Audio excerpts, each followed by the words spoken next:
Do you ever find yourself on a sales call and the prospect is just constantly pushing back? They're just trying to get off the phone. They're ending the conversation at every single opportunity.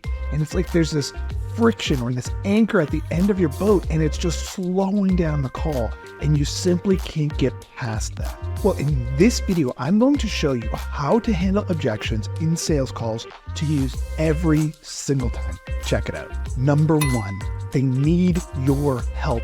You must change your mindset to understand that your prospects need you. You are not just an interruption in their day. You are not taking from them, but in fact, you are going to help them solve the problems that they have. So you must recognize that these prospects, maybe not every single person you talk to, but the ones that are the right fit need your help. So by not doing a good job, by not being able to overcome those objections, you're actually doing them a disservice.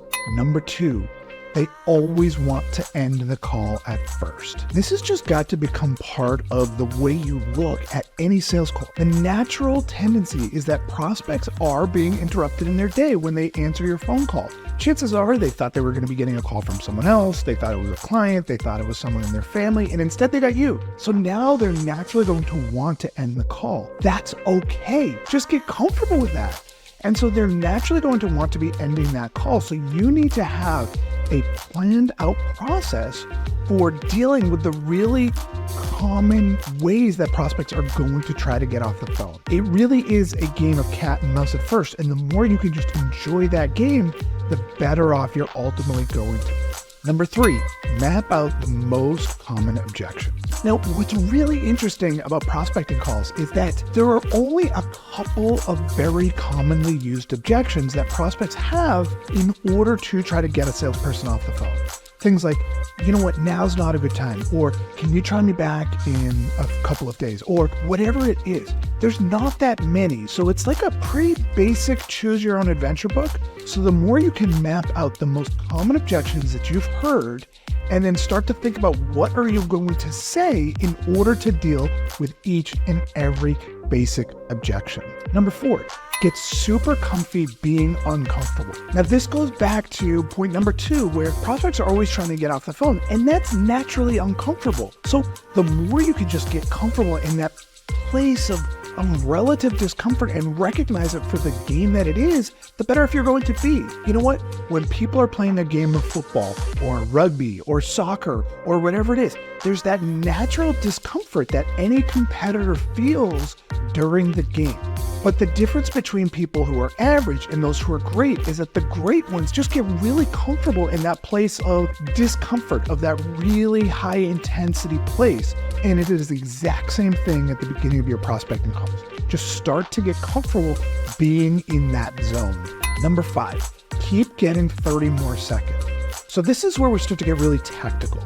Prospecting calls are just a series of 30 seconds at a time. Each phase is about 30 seconds. So the first 30 seconds of the call is where they're initially going to naturally want to just get you off the phone. So what you're trying to do is buy another 30 seconds. And then once you get through that 30 seconds, another 30 seconds, and then another 30 seconds. So we always want to think of things in terms of just keep getting that next 30 more seconds. So having a line somewhere along the lines of, you know what, George, I really appreciate that. Would it be okay if I took 30 seconds to tell you why I even called? And if it doesn't make sense, we could just hang up. Does that sound fair? Now you're getting 30 more seconds to continue the conversation. And so every time you're getting 30 more seconds, now the conversation is starting to get more and more solid. Number six, lead with real value. The reason that a prospect ultimately is going to get off the phone with you is because they feel that you're taking, that you're not providing value. So think about what is a real piece of value that I can offer up front to a prospect to really demonstrate that I know their world and I can really bring value to their lives. Because ultimately prospects are always thinking, what's in it for me? Why should I continue this conversation? And if they see real value, they're much more inclined to continue to talk. Number seven, get them talking. So this is where we flip the script here, because early part of the conversation, the first 30 seconds or so, is mostly you doing the talking. But what you want to do is ultimately find that transitional point in the conversation where you get them to really talk. where instead of you doing all the talking, now they're starting to talk. They're starting to answer questions. They're starting to feel engaged in the conversation. And the more you can get them talking early on in the conversation, the more likely they are to both see value and to want to continue the conversation. So by getting them talking, by starting to really engage the prospect with thoughtful and intentional questions, the more likely you are ultimately to have a positive outcome to that conversation. Number 8, give them bait for the appointment. So obviously the real outcome of any sales call is a follow-up appointment, is a next step. And so by just saying, hey, let's set up a call to have an appointment, they're not going to see value in that. So what you want to do is you want to give them bait. You want to give them actual value to justify why you're going to have an appointment, because no one wants to have an appointment with a salesperson. Nobody.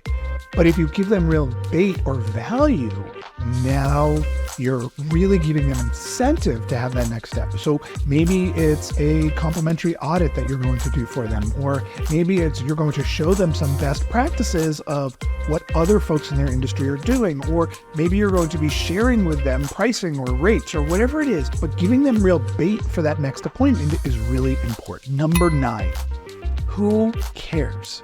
The reality about prospecting calls is some will, some won't. So what next? Who cares? If a call goes poorly, so what? It's okay. You didn't ruin their day. You didn't ruin your day. It just is part of the process. I don't care if you're the greatest dialer in the world. You're going to get hung up on.